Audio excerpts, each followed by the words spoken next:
YouTubers, this is Famous Gaming here. Welcome to, I guess this would be a vlog for the specs of my computer and basically my whole YouTubing setup. That would be including like my webcam and my editing software, just so you guys know sort of the stuff I use to create the videos. If you are creating your own YouTube channel, maybe you can sort of get the same similar stuff.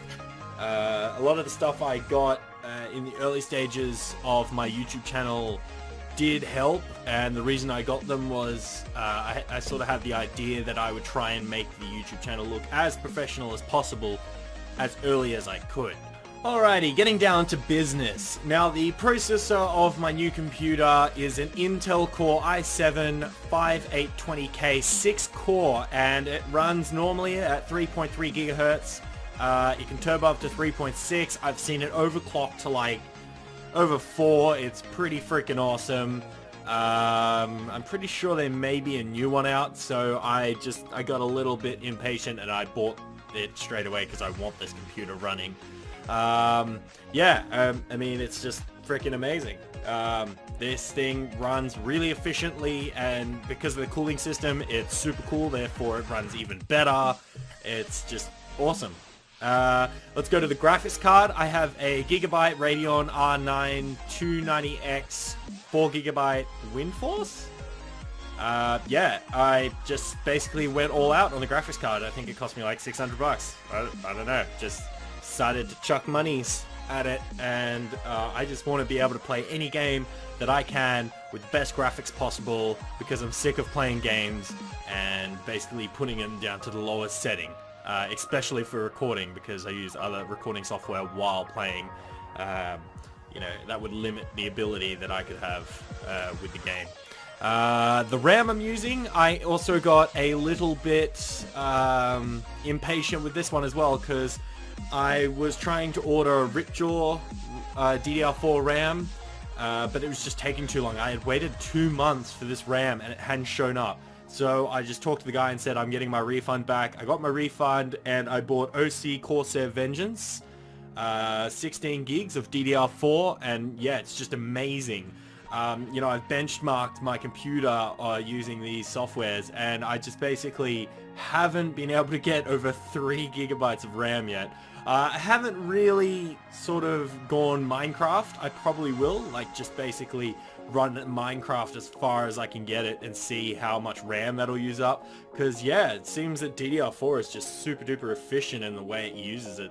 You know, it uses itself. It doesn't seem to use any of it. I think 16 gigs is more than enough. Probably 8 gigs to do it, but it's sort of this whole computer is hopefully an investment in the future, not only of this channel but of my sort of gaming thing as a whole, really. I'm kind of hoping I can use this computer for at least a couple of years before it starts getting outdated.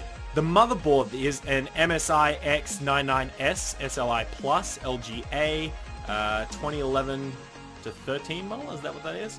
Yeah, I think this motherboard is specific to DDR4, so I actually had to get DDR4 to use it.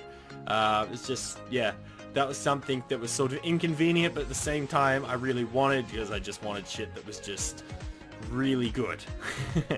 Alrighty, the cooling system is a Coolmaster Neptune 280L liquid cooling. It has like a radiator that's basically bolted to the top of the tower, and it is just freaking awesome. It basically keeps the chip at, even at benchmarking, you know, basically running it at full capacity. I think the max I saw it to was get to about 55 to about 60 degrees Celsius at max capacity, which isn't really that bad when you think about it.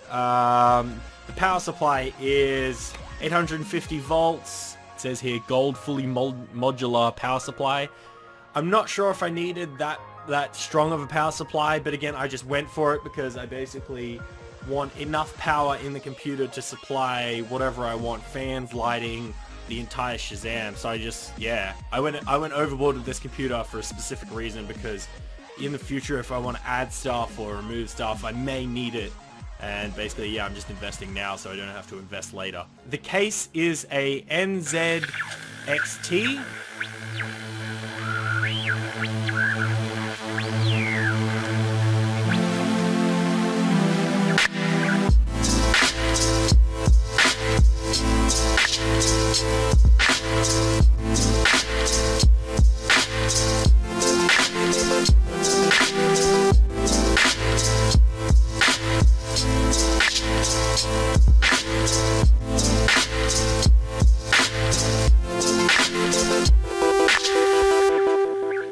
I basically got it because it has like vibration and noise resistant foam on the inside.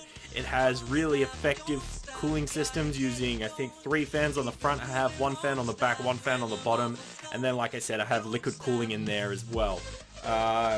It just looks good. Like, the door at the front basically conceals the fans, but they're still able to suck air from the side, like front part of the door, and then you know, they can also suck air from the side as well. It just looks nice, and it's not really noisy. I mean, you can hear it now, but it's working pretty hard. It's a good workhorse, and it's actually not that loud when you run it at max capacity. It's about the same as this. The memory I've got. Now this one, again, I went overboard, but that's because I'm running this YouTube channel and I want to hold on to sort of all my old footage as well as my new footage and stuff like that, because I want to be able to do sort of montages of how the channel has progressed over time, and you know, just seeing, you know, if I can bring up some funny, scary montages where you see me screaming like a little girl. So basically, for the operating system, I had a 500 gig SSD. That also is a temporary recording sort of folder, so that I can have like very smooth and streamlined recording. It just goes straight into the SSD. Then when I, you know, put it through the processing and stuff like that, and then render it, then I just move the footage straight to the you know, the normal hard drives, and then it's ready to go again. The other memory, so just the hard drives, I have 2 4TB Seagate drives. I know, so it's just, yeah, it's insane. So I bought 2 4TB, so in total obviously 8.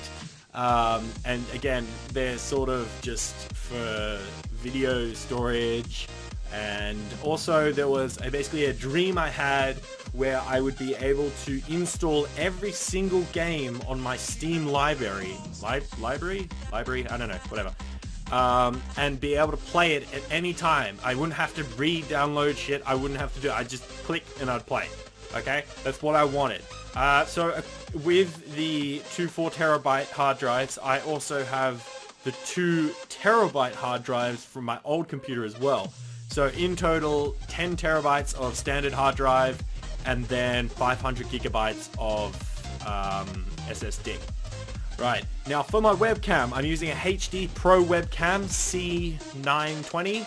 I bought this, geez, I think I actually bought this when I started the channel.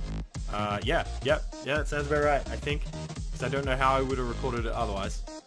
Yeah, so I've had this since the start. Basically, it was a relatively cheap webcam, and when I say cheap, not like a cheap shitty webcam, as in like a cheap good webcam.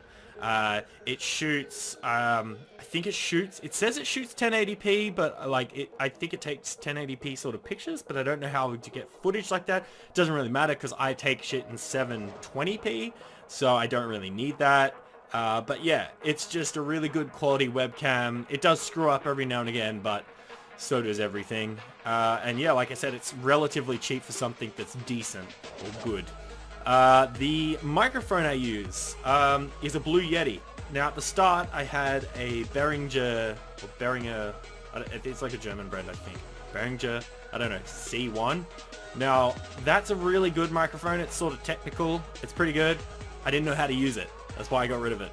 And I really couldn't be bothered learning. I had like a soundboard and everything, and it was all plugged in like a musician would have it. But I'm not a musician, and I don't really want to spend time learning how to, you know, accurately use a microphone. I might need to in the future. Maybe I'm going to need a better microphone than this Blue Yeti. But until then, we got a Blue Yeti. And this Blue Yeti is basically a plug-and-play sort of thing. You just plug it straight in the computer, unmute the microphone, and away we go. And this is probably one of the best microphones you're going to get that is really easy to use. Like, it's basically just like every other microphone, except for it has 4 different sort of modes of recording. You know, like there's the stuff you can do for, like, if you were going to record a band playing, or you were going to record you know, what do you call that, like an interview with another person, because it can take audio from both sides of the microphone.